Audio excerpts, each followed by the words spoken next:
walk through fire with shadows on my heels. Scars turn to stories that taught me to feel. Lost in the silence, found in the flame. Now wear my battle cry without shame. This isn't the end, it's where I begin. A soul that remembers the fire within. Welcome back to another episode of A Warrior Spirit, brought to you by Praxis 33. I'm your host, Daryl Snow. Let's dive in. Hey, welcome back to today's show. I'm really excited because it's milestone 150, 150 episodes of A Warrior Spirit. I've had 150 extremely, well, 149. This will be the 150th. Extremely inspiring stories and people who just exude what a warrior truly is. And today, Sierra Grana is my 150th guest, and I'm just so happy she's here. She's a seasoned professional with over 15 years of management experience, and she's known for blending operational expertise with soulful strategy. And as a homeschooling mom of three, which in and of itself is a daunting task, she's also a community architect and leadership strategist. And Sierra weaves spirit and strategy into everything she touches. And she's renowned for simplifying the complex, and she brings a human touch to both the spiritual mysteries of life and the practical realities of business. And that is right up my alley and my kind of person. So, Sierra, thank you for joining us today. Thank you for having me. I'm excited to be number 150. 150 is a huge milestone, and I'm excited to have such a guest who's aligned with what I do in the spiritual realm and the business realm. It's that my tagline I often say is my coaching business is where the woo meets the work. Like you're hanging out with that spiritual side, but you got to do the reality of the work with it. So I'm just really excited to have you join me. I know you're from Egypt? Is that correct? Oh, no, not at all. I just No? love to go to Egypt. So I'm Wait Portuguese. Wait a minute. I want to back that train up a second because Yep. everything I've read about you or known about you makes it seem like you were from Egypt. So I I mean, definitely in a apologize for past being that life. far wrong. Huh? No, maybe in a past life. No, you're good though. Yeah, maybe I read your past life. I don't know. I'm so sorry to be that wrong Oh, you're good. because I get like no people when I go to Egypt, they're like, "You're Egyptian." I'm like, "Nope, I'm Portuguese." Portuguese. There you go. Well, my Yeah. wife's Portuguese. So Oh, even better. what part of Portugal? Portugal. So my mom is from Azores, and my dad's family comes from Madeira. So. Oh my God. My wife is from the Azores and her family Oh, lives in Madeira. Like, that's funny. that's hilarious. Were you born in That's the Azores? No, I was born in Massachusetts, so I'm an asshole. Can Okay, I swear on this now thing? this is where it's getting too weird because my wife was born in the Azores, Yeah. and when she was 3, they migrated to Boston. Okay. So she's a Massachusetts too. So I was born in Fall River, which is like Little Portugal. And Okay. then so that's south of Boston. And then I lived in the Boston area most of my life Okay. until adulthood. Yeah. Yeah, she actually grew up in the Salem area, but there's a Okay. Peabody. Peabody. Yeah, Yeah. I lived in that area. Yeah, and you know if you're from the East Coast or not if you say it Peabody or Peabody. Yeah, Peabody. Peabody. It's like Yeah. it's like three letters. Yeah. PBD. Yeah. So are you a only child? Nope, I'm the second oldest of 5. Second oldest 5. So what was it like for you growing up on the East Coast and Oh. outside of Boston? So, I mean, diehard Red Sox fan. Sports was life. I was the second oldest of 5, but my parents divorced when I was 8. So I had 3 younger siblings when I was 10 and 11. So I basically helped my mom raise them while I was going through high school. But New England, I mean, there's so much history and so much tradition.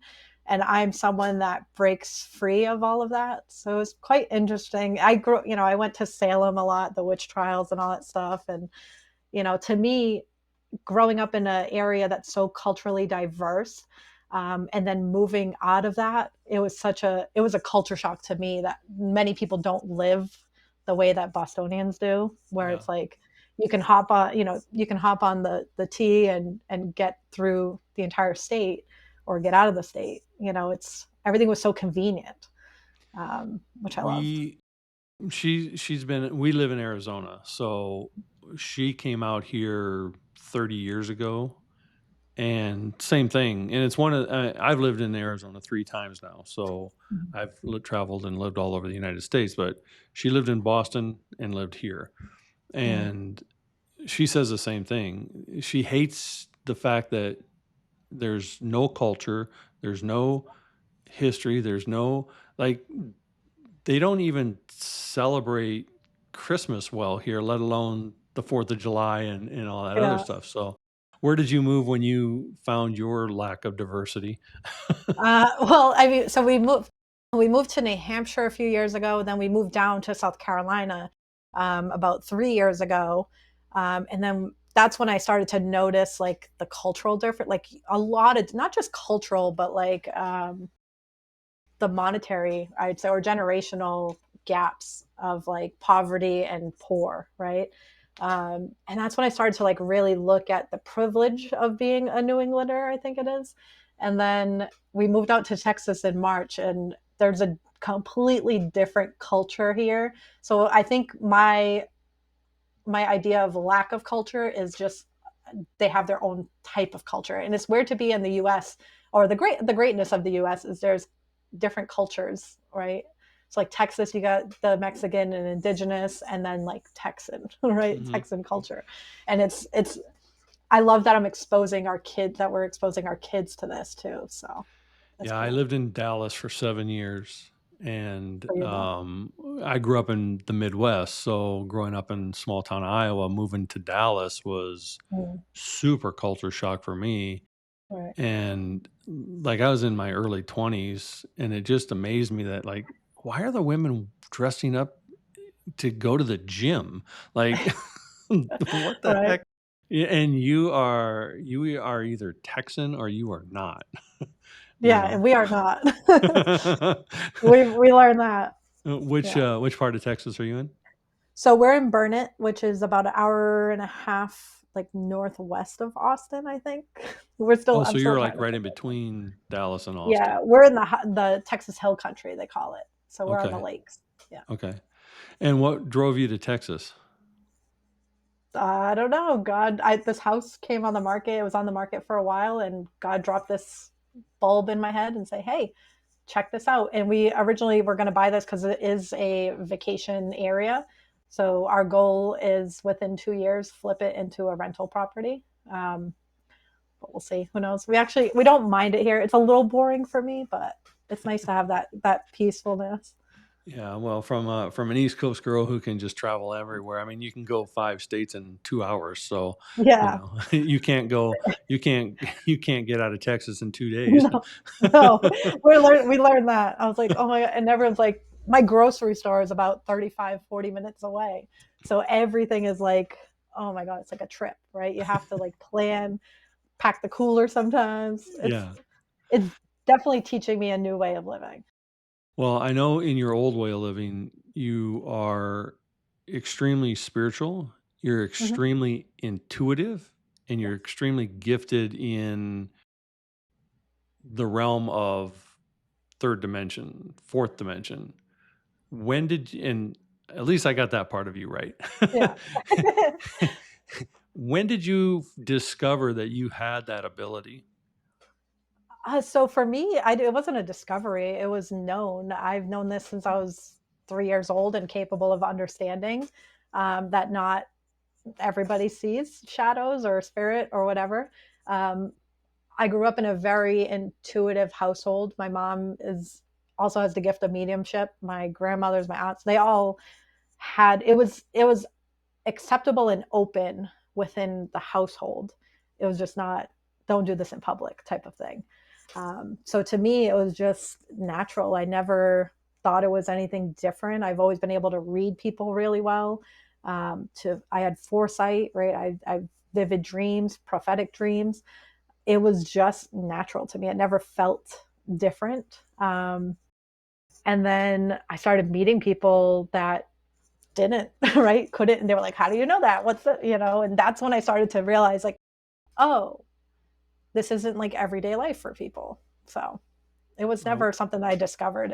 I discovered the opposite of not everybody can do this.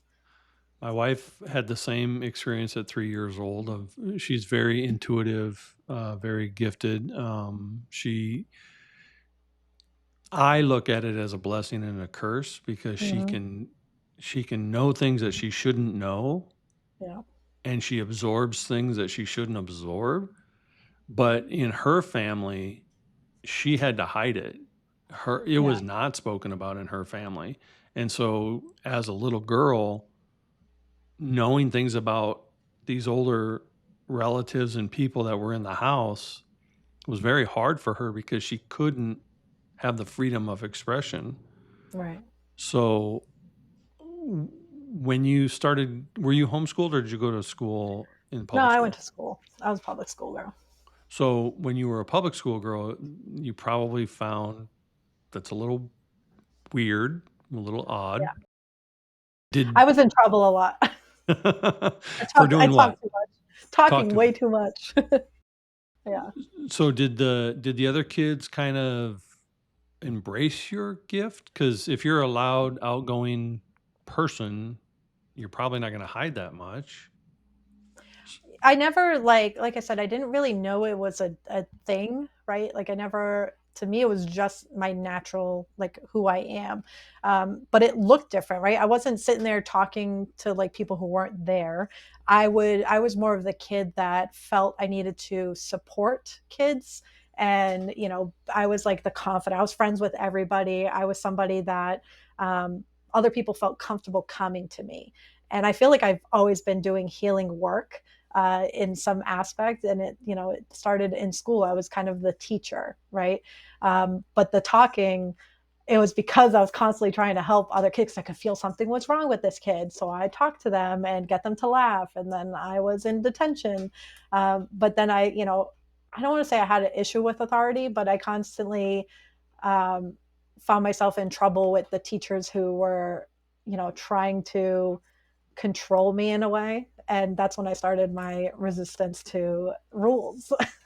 um, Did and that's that kind of how it went. did that resistance to rules, as you grew older, get more demonstrative? Like, were you outgoingly rebellious to authority, or did you do it in subtle ways? Very subtle. Like you didn't know I was breaking the rules. Hmm. Like my thing, like I question everything, and I still do that to this day. And I will find a way to toe the line as much as possible, and maybe even lean over it. But my toes are still behind the line, so you can't technically get me in trouble for what I'm doing. And I've just always lived my life like that because I know that there's so much more to what we are shown and what we are seeing, and what we are believing. So it's to me, if I don't question something, um, then I find it as truth, if that makes sense. Like, Mhm.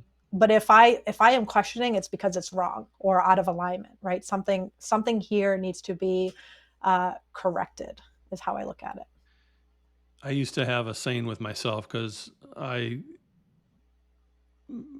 I grew up in an abusive household.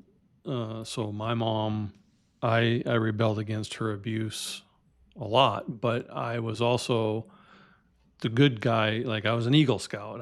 I did, Mm. AB student. Like, but I always said like rules are meant to bend, not break. Like, Yeah. how far can you bend Right. them to stay within, the toes within your line, as you said. Yeah. Um, as then after high school, you went to college, I did. and where'd you go to college? So I went to Southern New Hampshire University. Good old SNU. And what'd you major in? Sport management, which was like a newer major back then. Probably shouldn't have done it, but it was where my guidance counselor was like, "Oh, you love sports and you love business. Do this, like work, so I could work for the Red Sox." That was like my ultimate dream. Halfway through, I realized I said, "Oh, I should have not done this. Like this is not in alignment to me. It was I should have been guided into organizational leadership in some capacity." And what is your alignment today? What do you find as your ultimate passion? Because you've been, in business for over 15 years. You do. I like that you do operational expertise with soulful strategy. Explain Yeah. what that looks like to you. Yeah, so I'm as woo as I am very logical, and everything to me has order and calculations. So everything is a mathematical equation, everything has coding within it. And when I talk about coding, I think of like your software, right? Everything that's on our screen right now has numbers in alignment that make it look to us the way that it is. But our business also has that. And we as humans also have that. So that's how I blend in. I look at someone's business and I look at their coding of their business, and I can look at the numbers, right? That's the woo side kicking in. And I say, oh, this number's it should be a 7 instead of a 1, right? It's operating at this frequency, and then we make a little tweak and it throws everything back into alignment. And it was just something I could just feel. It's not really like a something I could tangibly put out, but the tangible comes in. Oh, you just made an influx of money, or hey, this feels a little bit easier to me. So that's kind of how I blend the two operations. I like how things work. I like how people work. I like how the universe works and how things operate that way. So I don't look at traditional. Although I have the business knowledge for traditional business, I want to operate my business in a way that aligns to who I am as a person and to who you are as a person. So we just align it in frequency versus like, you need to have a business plan and you need to have KPIs and all these things. Like, yes, we can do that. And they do have purpose. But there's something to say about leading with passion and heart and intuition that's going to bring you much further in life. So I try to have a balance of structure and then ability to have flexibility. My mind's always been the very logical. Like I always look at those movies where they have someone looking at something and then they freeze frame it and show the 15 other things that they're seeing at the same time. Yeah. That's how my brain operates Hmm. every day, all day. So I'm Right. always like 3 or 4 or 5 steps ahead of where I currently am. Hmm. And I started to embrace the spiritual gifting side when I met my wife, because then I was allowed to also do that part, you know. Yeah. So now I've been able to blend that spiritual intuition with the logical everything. But everything, the entire universe is mathematical. Yeah. Like, creation, if you just look at any part of our earth, if it's a degree to the left or right, it Yeah. wouldn't work. Like, it's Right. in mathematical precision. Hmm. And our lives, whether we're super spiritual and super wooey or super logical and super, analytical, it's still a mathematical precision that you have to live within in order to Right. balance any part of it. Yeah. And your life is like a three-legged stool. Like, if you sit on a three-legged stool and one of them's shorter than the other two legs, well, now you're always wobbling to keep it level, right? Yeah. You need all phases of it to be in harmony. So it took 50 years for my wife and I to meet each other. We just celebrated our 11-year anniversary at the end of October. Congrats. And, we always say, offhandedly, man, I wish we would have met earlier. But then we also follow it right up and say, but we weren't ready for each other at that time, Exactly. and would have never Yeah. would have worked. So how did someone with your gifts blend that into a married life? Because it takes a unique, special blend of individuals to come together for people with your gifts. And I say that Hmm. because I get ticked off that I can't even open up my office door without my wife knowing whatever the hell it is she knows. Like, can't I just have one secret? Like, Right. no. right? So how does A, where did you meet your husband, and B, how did that blend work for you? So, oof, don't let's not make a case on this, but I met him. I was 16. He was Ooh. 22. We met through a friend who her brother passed away. He was killed by a drunk driver, and I ended up meeting him a year prior to us actually meeting. I met him in church, in the church basement at a memorial mass, and I remember like looking. I had a crush on his brother actually, but I met him and I said, "Oh, who's this?" Like I was curious about him, and then a year later, I was with my friend whose brother passed away, and she was like, "Hey, I think he was flirting with you." We were at the gym, and I was like, "There's no way he's flirting with me," but he was, and we started talking, and just a lot of things started to connect, and I felt like the butterflies in your stomach. And what I learned now is it was like a Kundalini awakening. So we were engaging into a contract with each other for growth.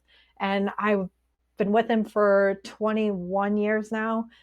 We are getting divorced now, but it was like we grew so much, and he has always accepted my gifts, and he has always been curious about them. But I think the part for us, we allowed ourselves to explore and not know. I tried not to tell him things, but he knows when I do tell him something, like we got to act and we got to move, we got to do whatever.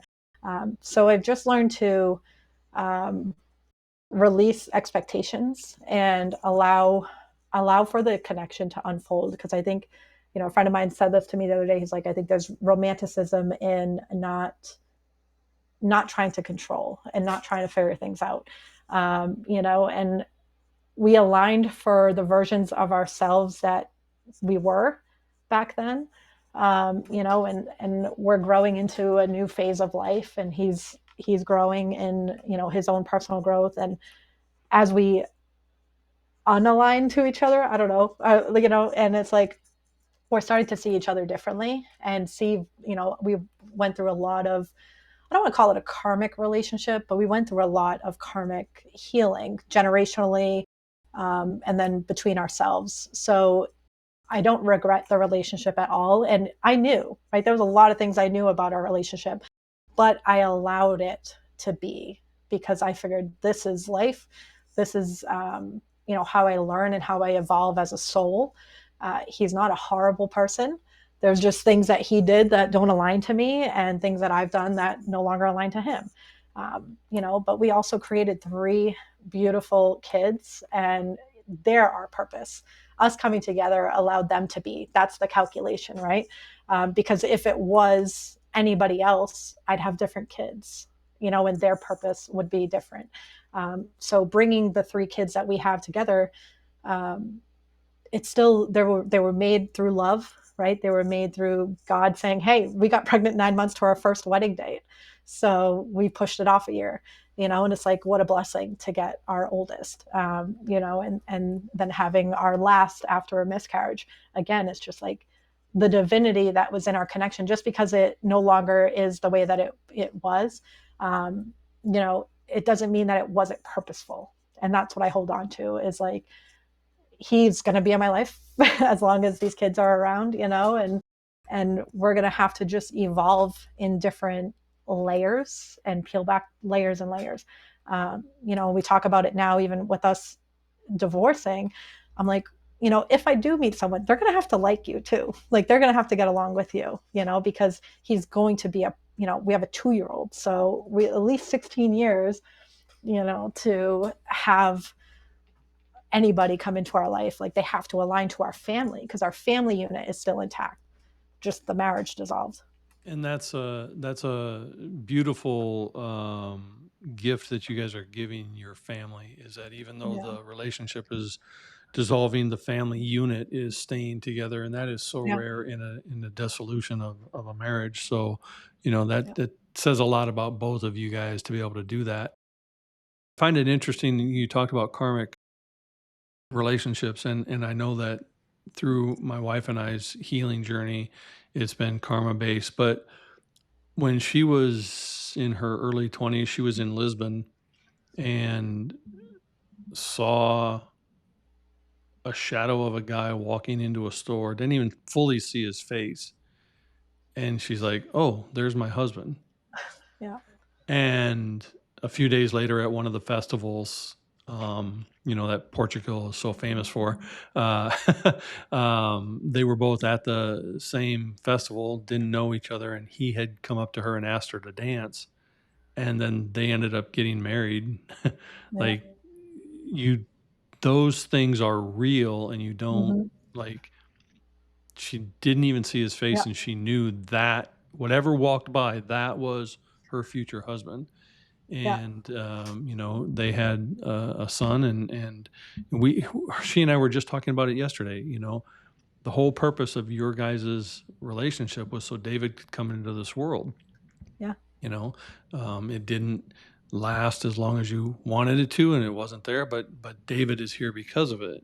Hmm. And our karmic journey is for a different purpose. So Yeah. some people, they're meant to be together the entire lifetime that they're here.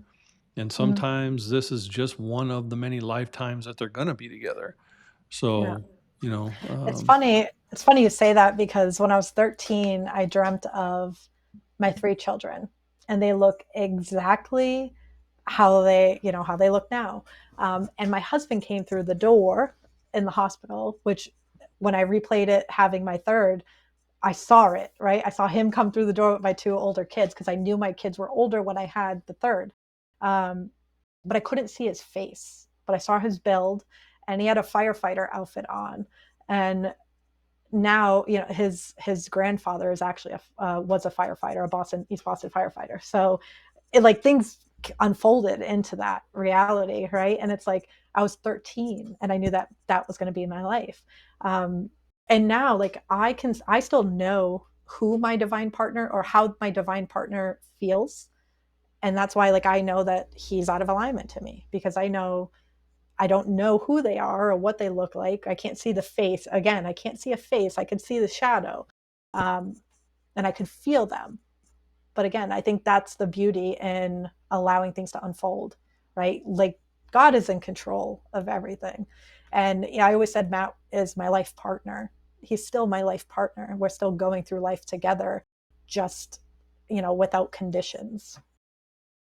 and I think too many people try to control or force what they think that vision is supposed to be, and they don't Right. let God reveal it in his way, Mhm. in his fashion. They try to put their own timeline onto it, Yeah. and makes it tougher. I Yes. want to talk to you a few minutes about a couple of these things. This is a book that you contributed to, Echoes of Yeah. Love. Just Uh, came out. yes, describe this book. So, I was on this entrepreneur show called The Blocks last year. My season should be airing soon. But a woman in the group posted, she said, I experienced a miscarriage, and I'm putting together a book of women sharing their story of their miscarriage, to be, to help women. Because with miscarriage, there's not a lot of support around it. It's a very quiet experience for a lot of women. So I wrote my story of how we lost our daughter Nevaeh, and I shared it within this book, and it's something that I talk openly about. I have continued to talk openly about it for 3 years now, because for me, I know there's, just from sharing my story, I know there's so many women that have reached out to me that don't get to share their stories. So I can't remember how many authors are in this book, but I want to say it's like about 20 stories of women sharing their truth around miscarriage. The sad reality about miscarriage, from the outside looking in, obviously, I'm not in authority to speak directly about it, but it is silent. It's not as allowed to grieve as losing a child, or losing a family member. It's something that the people involved silently grieve on their own, and then the rest of the world just says, "Oh, well, maybe next time." It's kind of Right. sad that it isn't more talked about. So kudos for you for bringing this up. Another part of your journey that is celestial cash codes. I love the Yeah, that's logo. As a graphic designer, that logo is awesome. thank you, thank you. I built this program the beginning of the year. It was something I that came to me, and it was, hey, you need to help people generate money. Um, and I said, well, I mean, I have an idea. Like, from a business standpoint, I know how to do that. But Spirit was like, no, this is through magic, right? This is just going to happen. And since we launched in May, we've brought in about $500,000 for people, um, just through teaching people how to receive, right? How to be open to receiving abundance. And a lot of the calls I start with, I don't know what's going to happen, but we're here and we're gonna explore this and see it together. So we do some basic subconscious rewiring around money stories, and we work through clearing out space in order to allow more abundance to come in. Some people have been gifted $10,000 check in the mail for no reason. I've had people win free trips and win free things. So we kind of count every penny, just to share gratitude, for what we are given. And that's the primary focus of the group is, can we celebrate you, and can we sit in gratitude for everything that we have? And in my experience, with my own clients, the part of manifestation that they struggle with is being open to receiving in whatever Yeah, form it comes. Again, it's right. that predetermined ideation that they have. And if you're sitting with two clenched hands, where are you going to put the where are you going to put the intake? You got to Exactly. open up and be open. Many people are good at giving. They're good at Yeah, helping others. They're good at everything. But when it comes to receiving for themselves, manifestation for them becomes a hope and a wish, and maybe someday. They don't have the belief that they deserve it and open up right. their hands to receive it. Has that been your experience? Yeah, and it's so funny because every time I post about how much money we've brought in, throughout each month that we've done this, everyone's like, "Where's your piece? Why aren't you getting a piece of this?" And I'm like, "That's not the purpose of this program. I get my abundance in the ways that God gives it to me." I was like, "You should take a percentage." I'm like, "These people are already struggling to make ends meet. Why would I do that?" It's This program is about giving. It's not about taking for me, right? So I try to not control, and I just trust, and I trust in how this program gets put out there and the work that I do within it, that my abundance will come when it's meant to come. But And yeah, I do see that a lot with people.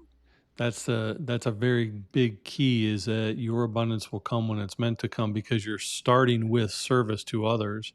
Yeah. And I've said on other shows how I used to pray incorrectly, because I'd be like, well, I'm doing good. I'm doing good. I'm doing good. Where's mine? Like, Yeah. God, I'm doing good. Where's mine? Like, and I said just the other day on a show, I was like, I was using them like an ATM. Like, you're not my ATM. I'm just supposed to be doing Mhm. good to do good, not to, for what it's supposed to bring me. And oddly Yeah. enough, the abundance has started to come when I let go of the where's mine.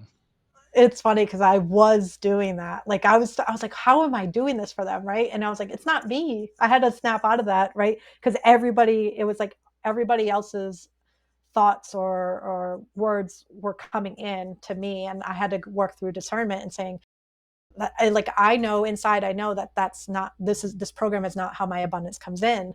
But I'm human, right? I was getting frustrated. I was like, where's mine?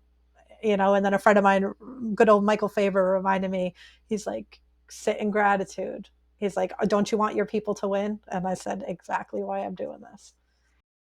And that brings me to this other piece that you have, the architect of soul, structure, sustainability, and community, social agency. Yeah. Explain this one. So social agency is my business. It obviously is about having sovereignty over your path, right? Allowing things to unfold the way that they unfold. But that is actually my new membership that we're launching next year, called Social AF. Um, it's not as F. It's aligned and free. So working with Sure it is. community leaders, I mean, the intention, my friend who named it, that was his intention, because I am someone that says the F word a lot. But when I sat with it, it was aligned and free, right? So we're going to be working with community leaders, people who are building community or community focused and oriented, and helping them create the structure where their support. They're out there supporting everybody else. They need community. So, as someone who is very well versed in humanity, right, and human connection and building community, I wanted to be the support for them. So we're working on launching that hopefully in January. And it's pretty cool. It's pretty unique. I can't share too much about it yet because we're still building it, but helping community leaders sustain their energy, sustain their passion, and their drive by offering support and resources and structure for them. Well, you're definitely building a life that others are going to benefit for, and your blessings through that will definitely come. What is the difference between Sierra today and Sierra 20 years ago? Who are you now versus who are you then? Because you said you've had this knowing since you were 3. So Yeah. you've pretty much lived your whole life with that intuitive blessing gift. So how are you different today than you were 20 years ago? So I was 18. I was just starting really identifying who I am. At 18, I threw up my back for the first time. Now I realize it was trauma. It was a trauma response in my body. But that's right around when, my ex-husband and I were having issues in our relationship because we've been together for that long. And I started to realize, like, huh, I wanted to play softball in college. That was the goal. Like, that was the vision. I'm going to play softball and then I'm going to work. I had this dream, right? I had this drive, and then it came crashing down with a back injury. And it was like, what do I do? Right? What do I do now? But I look at myself now and I think of that 18-year-old version of me, and I'm so proud of her because she always followed her heart. Even if she knew it was going to be hard and it was going to be a struggle, she followed her heart and got me to where I am today. And who I am today is, I no longer believe or subscribe to the idea that I need to struggle or that I need to suffer. So all her suffering and all the pain she went through, I no longer subscribe. I no longer allow that in my life. Right. So moving forward, the version of me now 20 years later is a woman determined to live the most abundant and fulfilling life. I don't need to suffer anymore. I don't need to try. I did enough suffering, and now I get to fully live in alignment to my soul, which is an abundance of joy twice over. And what does that look like to you? What does your current abundance look like? Because we all know what suffering looks like. We all have had our version of Mm-hmm. suffering. So what does joy look like? Because that's harder to describe for most people. Yeah. For me, travel is huge. I love to travel. That's like the physical, tangible of joy for me, is traveling. Like this. But yeah, yeah, I'm definitely, listen, I'm heading back there in January. You should come with. um, but it's being able to live in my most authentic, expressive, multifaceted self. Like, I am creating and operating from pure desire. Like, I no longer have this. I mean, I still understand, like, yeah, I got to pay bills and yeah, I got to do these things, like the very human experience. But I'm allowing myself the freedom to just be joyful, right? To laugh and have fun and not take life so seriously. We have enough examples of that. What would life look like if you were living in joy, right? And from desire, doing the things that you want to do. That's something I always did as a kid. Like, whenever I wanted to do something, I'd just go and do it. And we forget that along the way. So for me, it's getting back into that inner child and saying, "Hey, you want to go toss a baseball around? Let's go.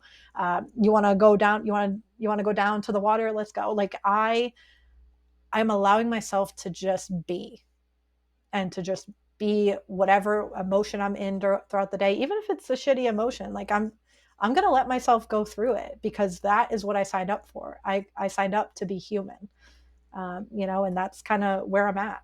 It's just whatever it is, it is what it is.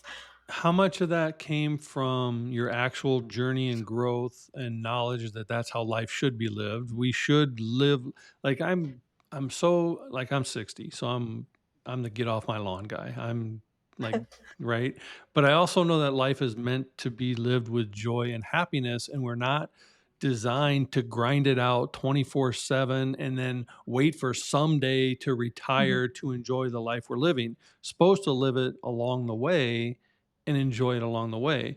How much of you learning that came from your own inner healing from whatever those traumas were versus having a 2-year old who is showing you what pure joy actually is now?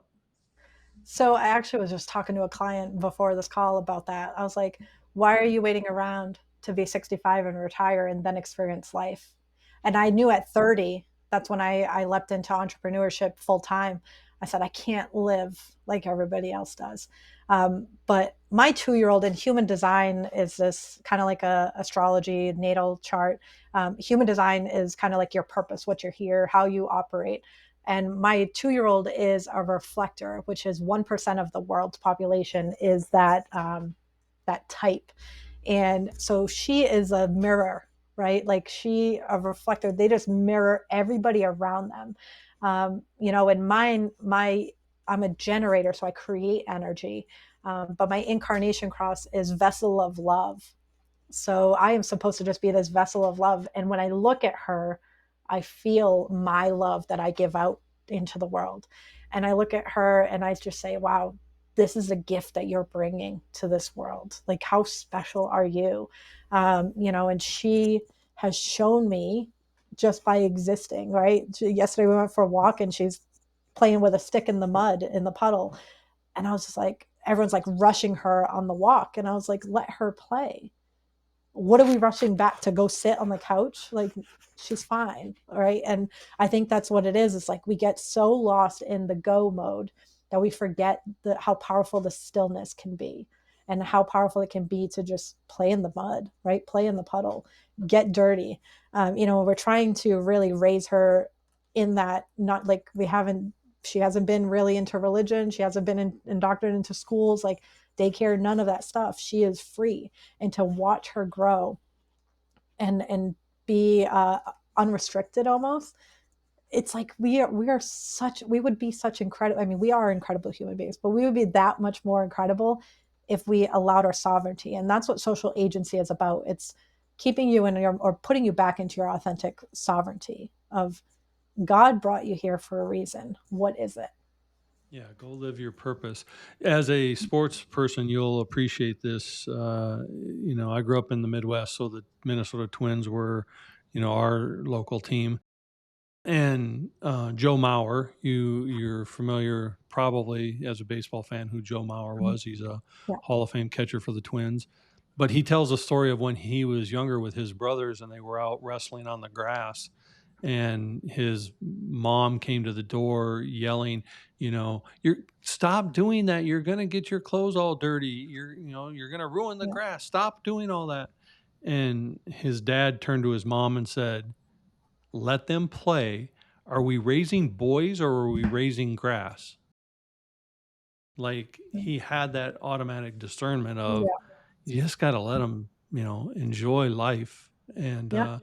as a homeschool parent, how do you find um, your experience in school versus what your kids are learning as a homeschool? Like, do they like their principal? No. um, Only so during recess. right. So the first year of homeschool, I was super strict. Like, I had curriculum made up for them. I had a schedule. I was like, this is, they can't be behind and they need to learn and this is what they need to do. And I stressed myself out.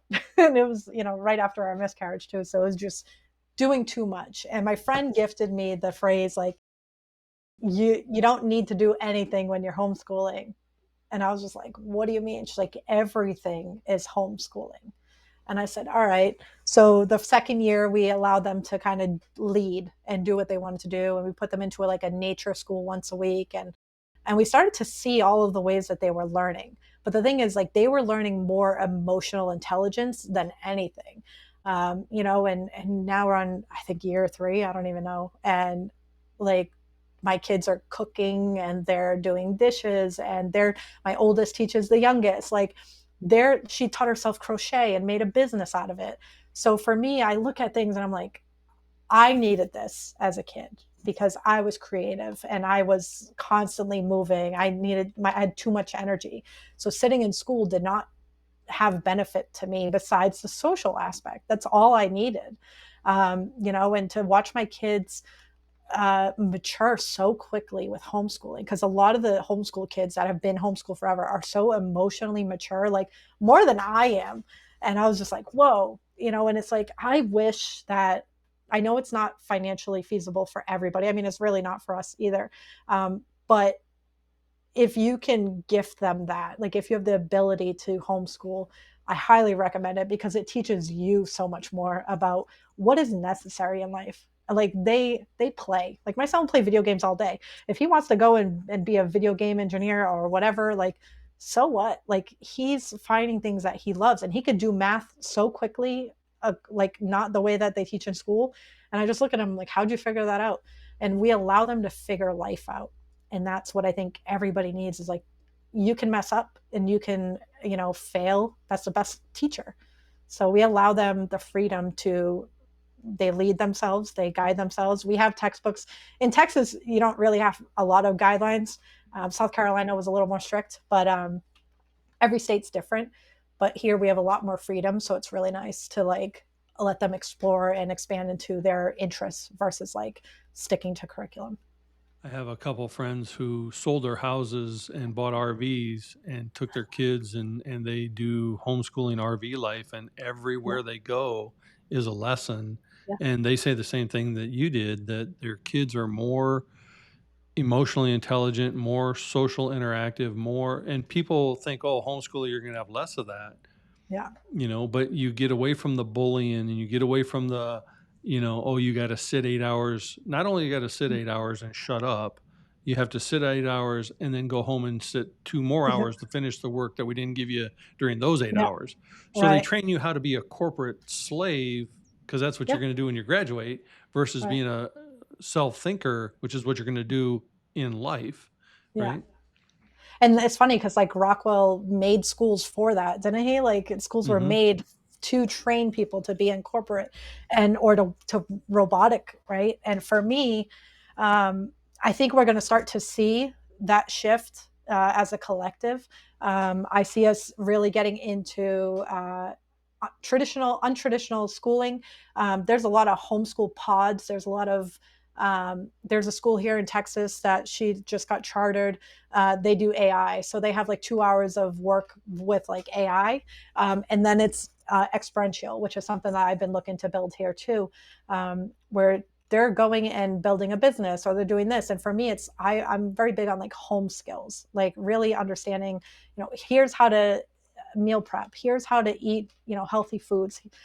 Gardening I haven't figured out, but we're working on it, right? Like here's day-to-day things, and can you problem solve and can you be resourceful, because there's a lot of adults right now, or 18 to 25 year olds that have no clue how to get things, Right. right? And it's like, that's why I built A Bridge That Matters, my mission-based business, where it's all about education and resources, showing people, hey, this is a unique way to live, but this is actually how God wants you to live. It's not, in this structure.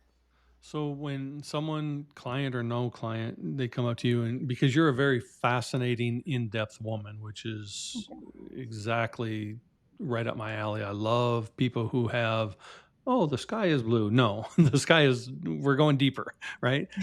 Yeah. So I love people like you, and you remind me so much of my wife. But when you are as intuitive as you are and you get the downloads that you do, and I see my wife struggle with this, the world today makes her very sad because she knows where it's headed and where it's going, and it's very hard for her to put those boundaries in place to where she doesn't get affected by it. Right. How do you keep your own boundaries so that you don't do what my wife is doing? Or do you? So I go through what she goes through. I mean, I've dreamt of COVID. I've dreamt of everything going with our current administration, the food shortages like 3 years ago, right? 5 years ago is constantly been a thing. I dreamt of the war in Gaza. Like I've dreamt of all of these things. And for me, I joke, a lot that 2025 was my word of the year was unaware. I wanted to be unaware. I don't want to know anything. But the problem is you can't shut that off because when you do, you shut off your divinity, right? So I've learned to receive the message and then not hold any energy towards it. I allow it to just be the message. Um, and then I alchemize it by holding on to faith and hope that it won't be true. It's like everything going on with Jamaica right now. Like I've just been like, I don't want to believe what they're saying. Like, yes, I understand there's a storm coming right at them, right? But I have hope and faith that it's going to go around them, right? And I envision and hold that vision. So yes, you're always going to almost see the negative visions of things. But I've also seen a lot of positive too, right? Harmony and peace and a world that gets along.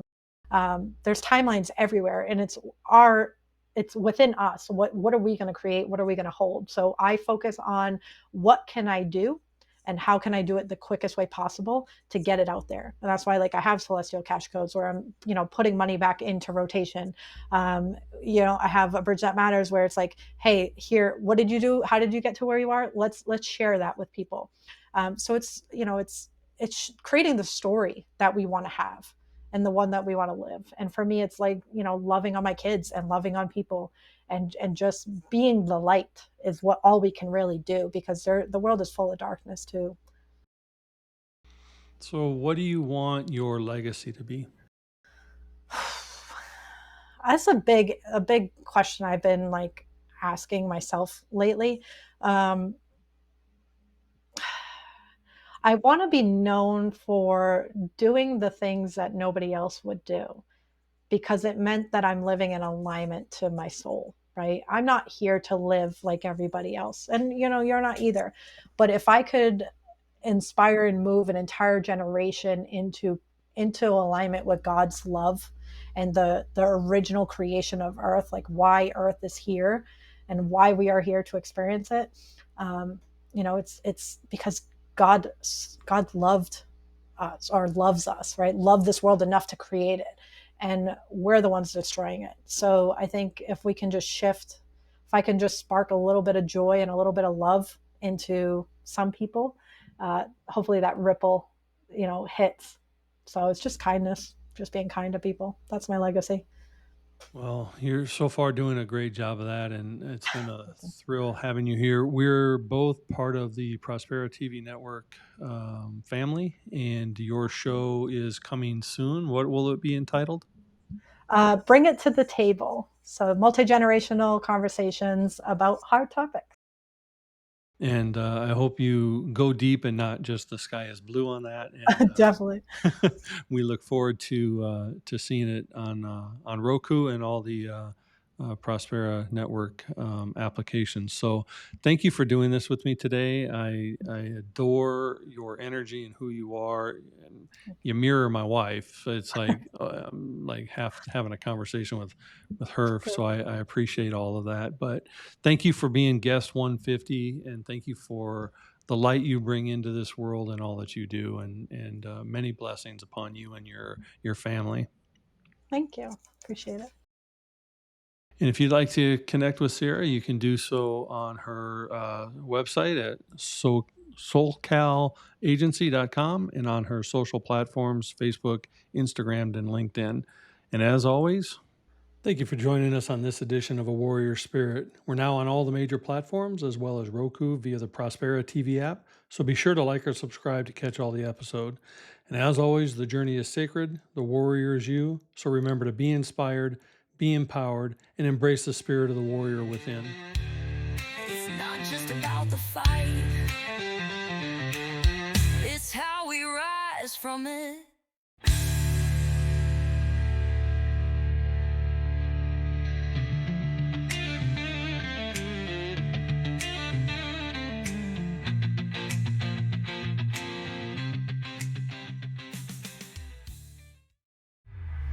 This is your Prospera era, where dreams align with grace, abundance flows like rivers. You've stepped into your place.